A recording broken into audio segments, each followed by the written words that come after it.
નમસ્કાર મિત્રો, આજે આપણે વાત કરીશું કે આદિમાનવ આફ્રિકાથી આખરે ભારત કેવી રીતે આવ્યા। તો ચાલો કહાની શરૂ કરીએ છીએ। ભારત હંમેશા આવું નહોતું જેમ આપણે આજે જોઈ રહ્યા છીએ। એક સમય એવો હતો જ્યારે અહીં ન કોઈ શહેર હતું, ન ગામ હતું અને ન કોઈ માનવ હતો। આ જમીન એકલી હતી અને એશિયાથી દૂર સમુદ્રમાં તરતી હતી। લાખો વર્ષ સુધી ભારત ધીમે ધીમે ઉત્તર તરફ આગળ વધતું રહ્યું। પછી એક દિવસ તેનું ટકરાવ એશિયાની જમીન સાથે થયું। આ ભયંકર ટકરાવથી હિમાલય પર્વતનો જન્મ થયો। હિમાલયે પવનને રોક્યા અને વરસાદ શરૂ થયો। નદીઓ વહેવા લાગી અને જમીન લીલીછમ બની ગઈ। હવે આ જમીન જીવન માટે તૈયાર થઈ ગઈ હતી, પણ હજુ સુધી અહીં કોઈ માનવ આવ્યો નહોતો। આ જંગલોમાં માત્ર મોટા અને ભયંકર જાનવરો રહેતા હતા। વિશાળ હાથી જેવા પ્રાણી અને ખતરનાક શિકારીઓ અહીં રાજ કરતા હતા। દુનિયામાં નબળા માટે કોઈ જગ્યા નહોતી, માત્ર તાકાતવર જ જીવી શકતા હતા।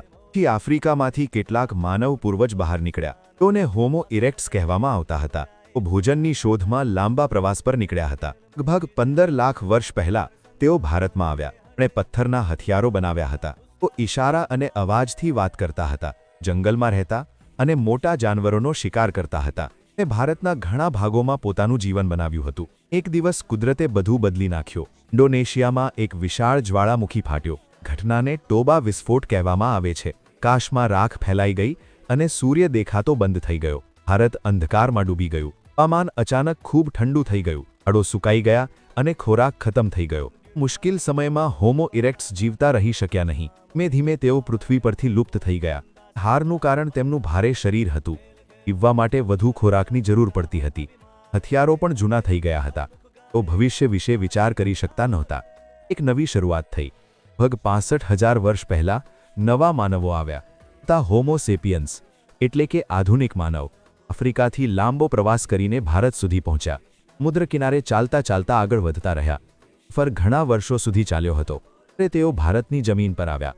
વાતાવરણ ફરીથી જીવન માટે યોગ્ય બની ગયું હતું। જીવવું સરળ નહોતું।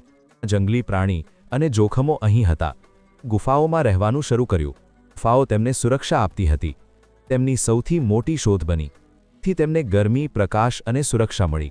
ત્યારે તેઓ આગની આજુબાજુ બેસતા અને વાતો કરતા। તે સમાજની શરૂઆત થઈ। છતાં તેમણે નવા હથિયારો બનાવ્યા। તેમણે નાના અને તીખા પથ્થરના સાધનો બનાવ્યા। તેનો દ્વારા તેઓ ઝડપથી શિકાર કરી શકતા હતા। ભાલા અને તીર કમાનનો ઉપયોગ શરૂ કર્યો। વધુ બુદ્ધિશાળી બની રહ્યા હતા। ત્રાક એકઠું કરવું અને વહેંચવું શીખ્યું। ની મદદ કરવી તેમની તાકાત બની ગઈ। તેઓ એક સમાજ તરીકે વિકસવા લાગ્યા। દિવસ માણસે ગુફાની દિવાલ પર ચિત્ર બનાવ્યું। આ અને વિચારની શરૂઆત હતી। આમાં તેઓ પોતાનો શિકાર અને જીવન બતાવતા હતા। ભાવનાઓ અને વિચારોના પ્રદર્શિત કરવાનું એક માધ્યમ હતું। તે માનવ વધુ સમજદાર બનતો ગયો। તેણે સમજવાનું શરૂ કર્યું।